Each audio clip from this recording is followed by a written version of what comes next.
Welcome to Quick Takes with Kevin, a weekly podcast about leadership, life, and ministry with Kevin Ezel, president of the North American Mission Board. Each week, Kevin will be focusing on how pastors can keep their souls healthy in the midst of the demands and challenges of everyday life. Now, here's your host, Kevin Ezel. Well, welcome to Quick Takes. This is Kevin Ezel from the North American Mission Board, and today I have a special guest and friend, Tim Dowdy, who is the pastor of Eagles Landing Church in McDonough, Georgia, and also is just taking a new position to focus on pastoral health for the Georgia Baptist Convention. Tim, thank you so much for taking time to do this today. Oh, yeah. So appreciate the invitation to be a part, and just so thankful for all that God's been doing in the lives of pastors and their families around the world, particularly in this season of time. It's been an odd time, but you can see how God is using the church to multiply the impact of the gospel right now in new ways. Well, absolutely. Well, this topic on chapter 31 is about paying attention. And you, to me, one of the very best to talk about this, because so often pastors go 100 miles an hour and they don't take time to really enjoy the journey, and they make it more of a destination, and sometimes they don't pay attention to people and details. And I just know, our friendship we've been friends for more than a decade. I just know that you pay attention to details and do that in the lives of your friends and in your church. And one of the things, did someone do that in your past? Pay attention to you. What caused you to be somebody who pays attention to details in people's lives? Because so often it's just not the case in pastors. Well, to be honest, it started with my dad. My dad was not a pastor. He was an accountant. And, accountants are oftentimes known for being very task-oriented people, having no personality. They're just numbers driven and all that. But my dad grew up in a very difficult home environment.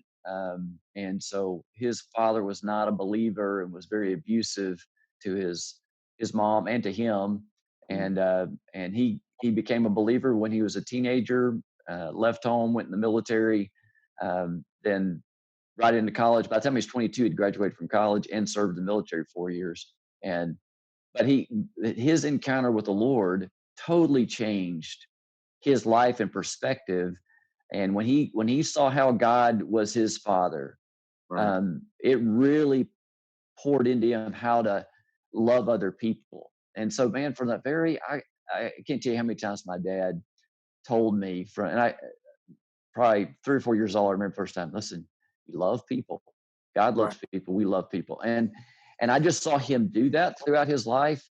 And it was just part of our family dynamic day in and day out, whether it was people at the church or people in his office or wherever. He just did it. And so it just became kind of a natural thing for me, to be honest.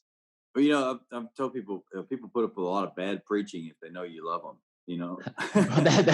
That is true. That is true. The sermon is over and there's always next week. But if you're preaching and people don't believe that you really care about them, it's not going to matter how good the sermon is. No. They're not going to stick. A lot of smarts by a lot of hugs. Yeah. Hey, that's true. Hey, tell me, Tim, what keeps pastors from really paying attention? Or what is it that distracts them for the most part? I think it's that just sense of accomplishment.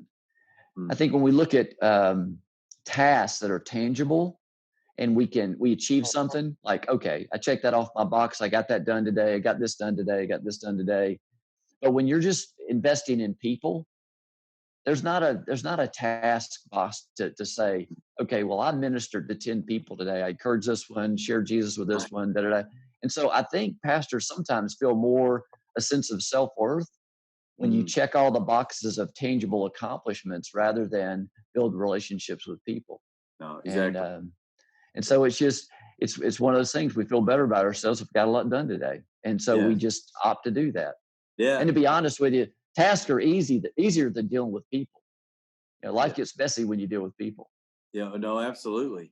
And mow the yard, you look and say, hey, it looks good. I can see what I did. And you deal with exactly. people.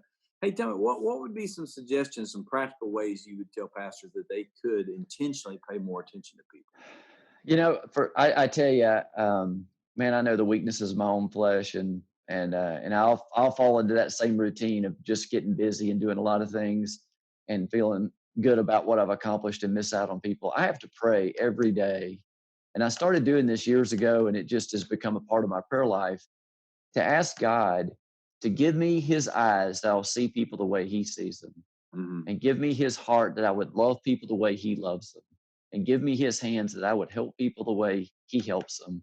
Right. Because I know if I've left to myself, I'm gonna do the same thing. I'm gonna drift right into, oh, I got to do this, and I'm gonna run through the day. And to be honest, at the end of the day, I hadn't really ministered to anybody. Right. I And tell I, you, one of the things that I always encourage you guys to do is if you just memorize people's names. I used to have, even on our staff, I'd give them a blank sheet and say, okay, I want you to put down everybody's wife's name, and huh, you know all the kids' names. And there are guys who have student ministers and they don't know the student ministers' kids' names. I mean, it's just crazy. mm-hmm, You're so busy. People the closest to us. But then if you even do that in your own congregation with all your deacons or your elders and know their wives' names and just to be more proactive and I mean, that means a lot. I know when I went to Highview, I started especially with everybody 55 and older. I always hate to say that because now I'm in that category. I would call them on their birthday, and just a small little thing. It'd take 15, yeah. 20, 30 seconds. But man, they would call 5 to 10 people, let them know that, hey man, the pastor just called me on my birthday, and You it know, meant a lot to them. oh yeah, and I think part of that too is just building in your schedule each day sometimes to breathe.